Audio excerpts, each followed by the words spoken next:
பார்ப்போம். இப்போ வந்து பார்த்தீங்கன்னா இந்த ஃபர்ஸ்ட் ஒன்ல பாருங்க நம்ம வந்து சாக் பீஸ் பவுடர் வந்து ஃபில் பண்ணி வச்சிருக்கோம். சரிங்களா? இது ஃபுல்லாக சாக் பீஸ் பவுடர் ஃபில் பண்ணி வச்சிருக்கோம். இதில் வந்து பார்த்தீங்கன்னா நம்ம வாட்டர் வந்து ஃபில் பண்ணியிருக்கோம். ஓகேங்களா? இதில் வாட்டர் வந்து ஃபில் பண்ணியிருக்கோம். இதில் வந்து பார்த்தீங்கன்னா இது வந்து வெறும் எம்டி சிரஞ்சு தான். ஓகேங்களா? இதில் வந்து பார்த்தீங்கன்னா காற்று தான் வந்து ஃபில் ஆயிருக்கு. சரிங்களா? இப்போ ஃபர்ஸ்ட் வந்து பார்த்தீங்கன்னா கம்ப்ரெசிபிலிட்டி வந்து பார்க்கணும். இப்போ சாலிட் அப்படின்னு எடுத்தீங்க அப்படின்னா இதில் வந்து பாருங்க நீங்கள் எவ்வளோ ப்ரெஸ் பண்ணாலும் இந்த பார்ட்டிகல்ஸ் வந்து வெளியே வராது. ரீசன் என்னன்னா சாலிட்ல நம்மளுக்கு தெரியும் molecules are compactly arrange without intercellular space அப்படின்னு சொல்லுவோம் இல்லையா. சாலிட்ல வந்து மாலிகுல்ஸ் வந்து ரொம்ப க்ளோஸாக பேக் ஆகிருக்கும். சரிங்களா? ஸோ அந்த மாலிகுல்ஸ் நடுவில் ஸ்பேஸே இருக்காது. ஸோ நீங்கள் இந்த பிஸ்டனை வச்சு எவ்வளோ ப்ரெஸ் பண்ணாலும் இது வந்து மேக்ஸிமம் ப்ரெஸ் ஆகாது. சரிங்களா? So the solids are less compressible or solids are not compressible அப்படின்னு சொல்லலாம். சரிங்களா?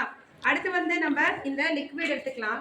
லிக்விட் வந்து பார்த்தீங்கன்னா லிக்விட் மாலிகுல்ஸ்குள்ளார கொஞ்சம் கேப் இருக்கும் இல்லையா. ஸோ கொஞ்சம் ஸ்பேஸ் இருக்கும், மாலிகுல்ஸ்குள்ளார கொஞ்சம் ஸ்பேஸ் இருக்கும். ஸோ இதை வந்து நீங்கள் ப்ரெஸ் பண்ணீங்க அப்படின்னா ஓரளவுக்கு வந்து இது ப்ரெஸ் ஆகும்.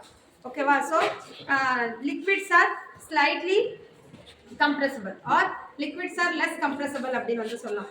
இப்போ நம்ம வந்து இதில் வந்து பார்த்தீங்கன்னா வெறும் காற்று தான் நிரம்பிருக்கு, இது வேற ஒன்றுமே கிடையாது.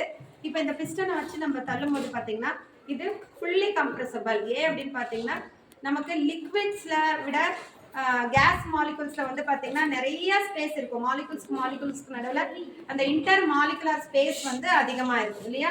அதனால நம்ம இதை வந்து நம்ம பிஸ்டன் வச்சு ப்ரெஸ் பண்ணும்போது இது கம்ப்ளீட்டாக உள்ளே போகும். So gas is highly compressible அப்படின்னு வந்து சொல்லலாம். ஓகேங்களா? So gas is highly compressible அப்படின்னு வந்து சொல்கிறோம். ஸோ அதே ஆக்டிவிட்டியை இவங்க எல்லாமே இப்போ நமக்கு செஞ்சு காட்டுறாங்க. Okay. My name is Netra. I am 6th standard.